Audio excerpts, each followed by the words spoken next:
शङ्कराचार्यमध्यमाम् अस्मदाचार्यपर्यन्तां वन्दे गुरुपरम्पराम्।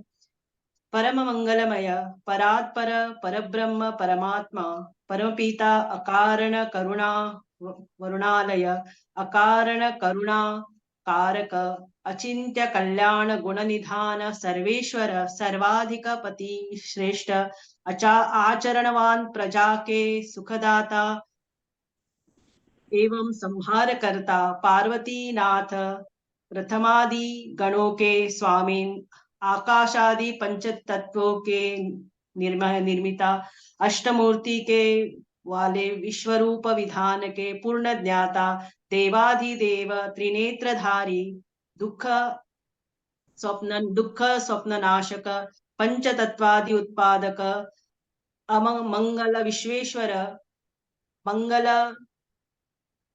मंगल करता आदि अंत रहित सबके कारण सदाशिव श्री सांब सदाशिव भगवान शिव के चरणों में कोटिशः नमन नतमस्तक अभिनंदन एवं प्रणाम। परब्रह्म भगवती पराम्बा शंकरा प्राणवल्लभा जगत में व्याप्त रहने वाली जगत की आधारभूता परम शक्ति पराम्बा जगदीश्वरी पार्वती के चरणों में कोटिशः प्रणाम। सिया राम में जब सब जग जानी करहु प्रणाम जोरी जुग जानी। आचार्य के चरणों में प्रणाम। यहाँ उपस्थित सारे शिव भक्त के हृदयास्थित परमात्मा को प्रणाम करके आज के शिव महापुराण में हम प्रवेश करेंगे। शास्त्र कहता है दुर्लभम त्रयमेव एतत् देवानुग्रह हेतुकम मनुष्यत्वम मुमुक्षुत्वम महापुरुष संशयः। तीन चीजें दुर्लभ से प्राप्त होती है। एक है मनुष्य जन्म मिलना बहुत दुर्लभ है। दूसरा मनुष्य जन्म मिलकर भी मुमुक्षा जिज्ञासा वृत्ति प्राप्त होना ये भी दुर्लभ है। और जिज्ञासा भी हो मुमुक्षा भी हो और महापुरुष संत का संग मिलना ये भी दुर्लभ ही है। ये भी कहा है भाग्योदयेन बहुजन्म समार्जितेन सत्संगमेव च लभते पुरुषो यदा वै अज्ञान हेतु कृत मोह मदांधकार नाशम विधाय ही तदोदयेत विवेकः। भाग्य मनुष्य के भाग्य जब उदित होते हैं तब कहीं जाकर हमें सत्संग की प्राप्ति होती है। और सत्संग महापुरुष का सत्संग जब प्राप्त होता है तो सत्संग के द्वारा भगवान हमारे हृदय में हमारे अंतःकरण में स्थित जो अज्ञान है उस अज्ञान को मोह का कारण जो अज्ञान भरा हुआ है उस अंधकार को उस अज्ञान को निर्मूलन करते हैं और हमारे बुद्धि में विवेक का उत्पादन करते हैं।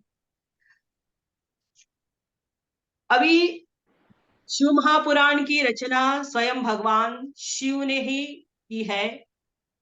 जब भगवान शिव ने इस की रचना की थी उस समय 1,00,000 श्लोक इसमें थे। तो भगवान शिव ने ये कथा सनत कुमार आदियों को सुनाई थी। सनत कुमारों ने यह कथा व्यास जी को सुनाई थी और व्यास जी ने जब सारे वेद लिखा और वेद को न समझ पाने वेद का फिर उपनिषद लिखा, वेद का जो अंत है वेदांत लिखने के बाद पुराण लिखा जो 18 पुराण लिखे और उस पुराण वेद का सार ही पुराण है। तो वेदों में जो कहा है वही पुराणों में कहा है। तो पहले जो 1,00,000 श्लोक थे अभी उन्होंने भगवान वेद व्यास जी ने उसको 24,000 श्लोक में इस ग्रथन किया है, इसका लिखन किया है जो हमें आज उपलब्ध है। ये शिव महापुराण भगवान की स्वयं की रचना है और कहते हैं यह महाविष्णु का वैष्णवों का ग्रंथ भी कहा गया है। ऐसा भी कहा जाता है शिवस्य हृदयम विष्णु विष्णुश्च हृदयम शिव। विष्णु के हृदय में शिव जी रहते हैं और शिव जी के हृदय में विष्णु जी रहते, तथा भेदो न पश्यामि, उनके दोनों के बीच में कभी भी भेद नहीं करना चाहिए। तो महात्म्य यानी क्या?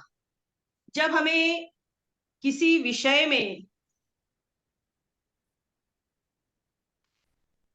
किसी व्यक्ति के बारे में, किसी वस्तु के बारे में जानने की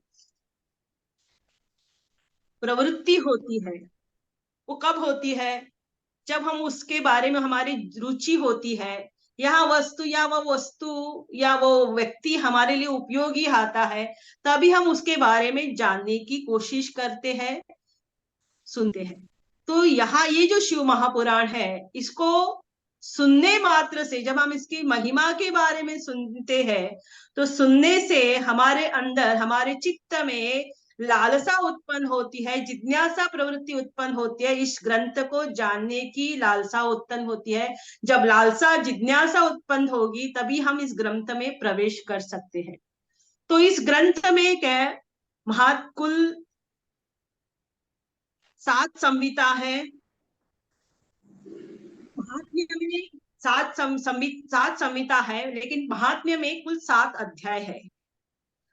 पहला जो अध्याय है वो भगवान शिव महापुराण की महिमा का वर्णन इसमें किया गया है। दूसरे अध्याय में देवराज इंद्र श्रवण के द्वारा कैसे उसको शिवलोक की प्राप्ति होती है, इसके बारे में विस्तार से चर्चा हुई है।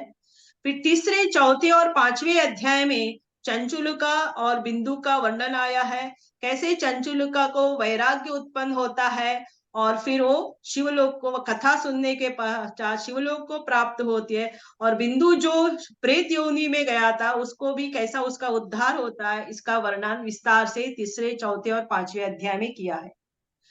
छठे अध्याय में श्रवण की विधि बताई है, किस प्रकार से इस महात्म्य को हमें सुनना है। और 7वें अध्याय में श्रोताओं को किस प्रकार से श्रवण करने के लिए किस प्रकार के नियमों का पालन करना है, इसके बारे में विस्तार से वर्णन किया है। तो ग्रंथ में प्रवेश करने से पहले जो सबसे पहला श्लोक आता है, सच्चिदानंद रूपाय कारिणे माया निर्मित विश्वाय मोहा महेश्वराय नमो नमः।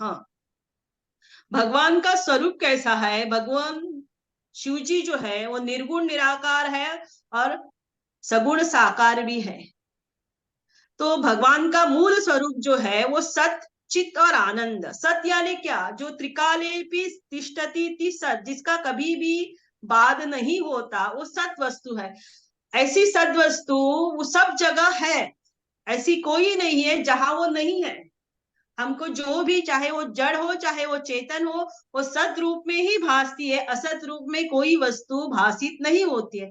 तो परमात्मा, वह ईश्वर, वह शिव जी सब जगह सत रूप में व्याप्त है। दूसरा है परमात्मा का स्वरूप चिद रूप, चैतन्य स्वरूप, ज्ञान स्वरूप।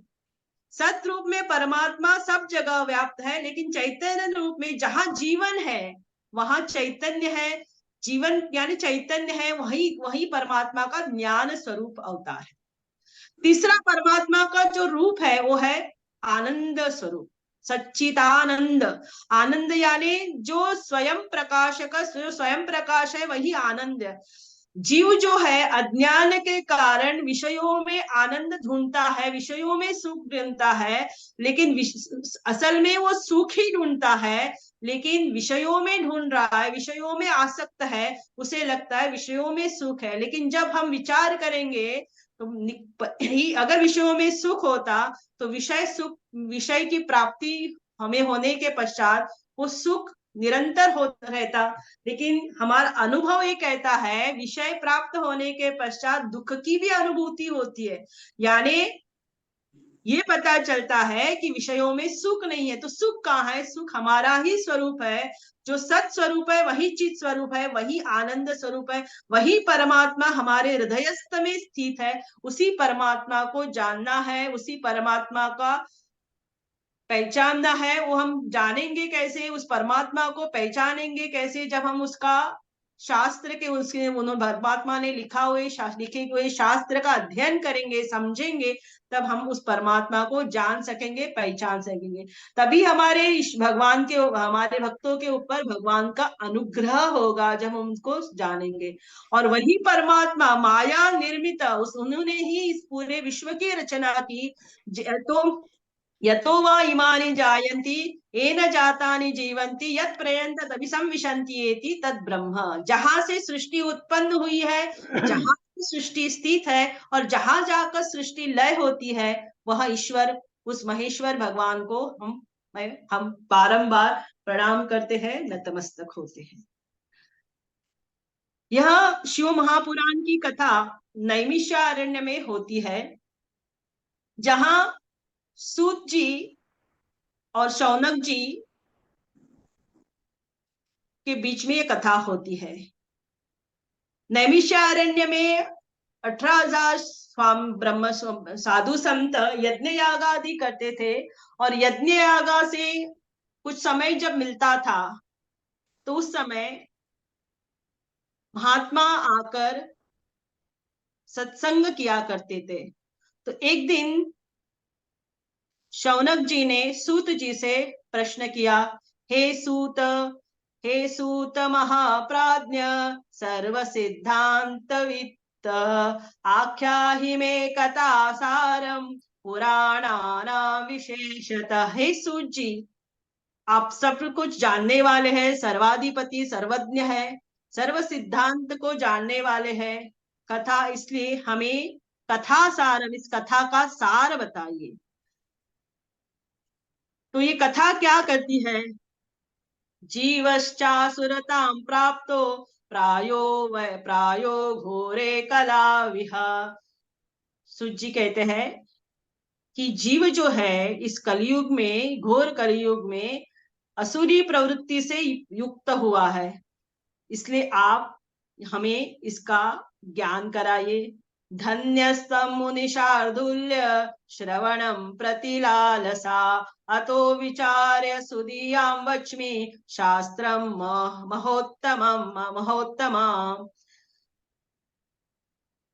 सूत जी कहते हैं, हे मुनि शार्दुल्य, आप धन्य है, क्योंकि आप में ये मन में लालसा उत्पन्न हुई है, कथा को सुनने की जिज्ञासा हुई है, इसलिए मैं धन्य समझता हूं। इसलिए मैं यह शास्त्र, उत्तम शास्त्र तुम्हें बताने जा रहा हूं।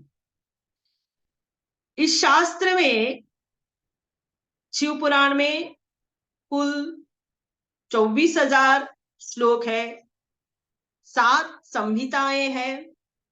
पहला संहिता का नाम है विश्वेश्वर संहिता, दूसरी संहिता का नाम है रुद्र संहिता, तीसरा संहिता का नाम है शतरुद्री संहिता, चौथे संहिता का नाम है कोटि रुद्र संहिता, पांचवें संहिता का नाम है उमा संहिता, छठी संहिता का नाम है कैलाश संहिता, और 7वें संहिता का नाम है वायु संहिता।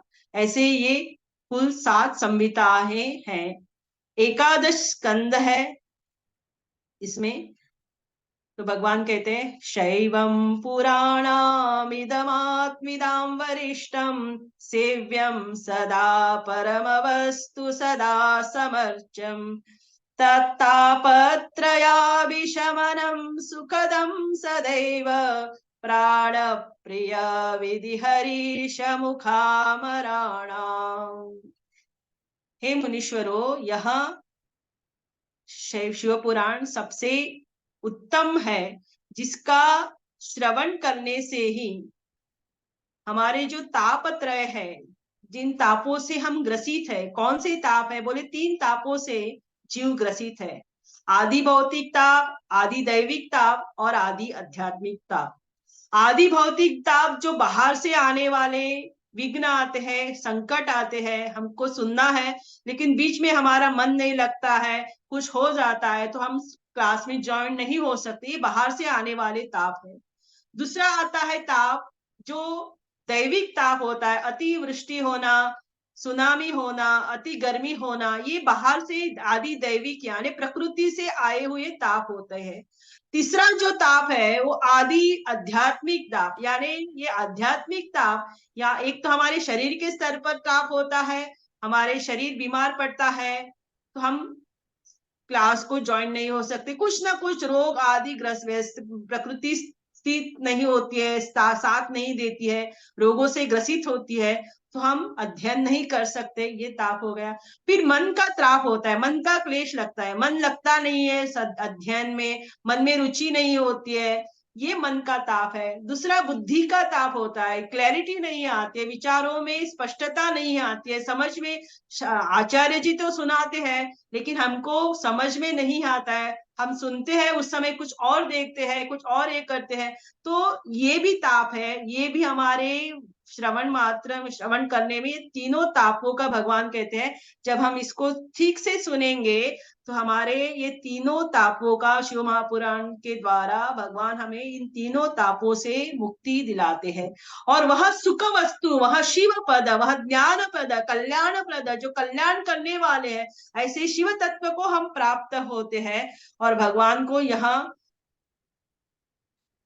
शिव महापुराण जो इसको सुनते हैं वो प्राण प्रिय होते हैं और भगवान उनको शिवलोक की प्राप्ति कराते हैं। हरिओम।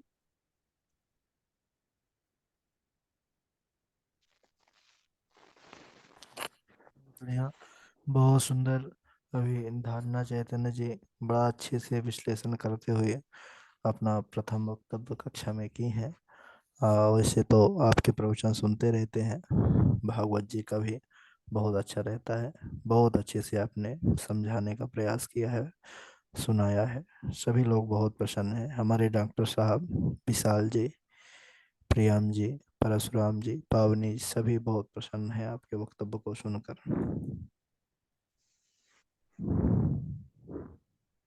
सुंदर जी का वक्तव्य जो है बहुत सुंदर।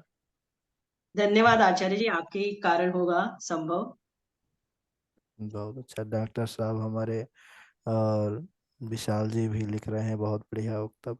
प्रियाम जी, बहुत, महादेव कृपा बनी रहे। बहुत अच्छा।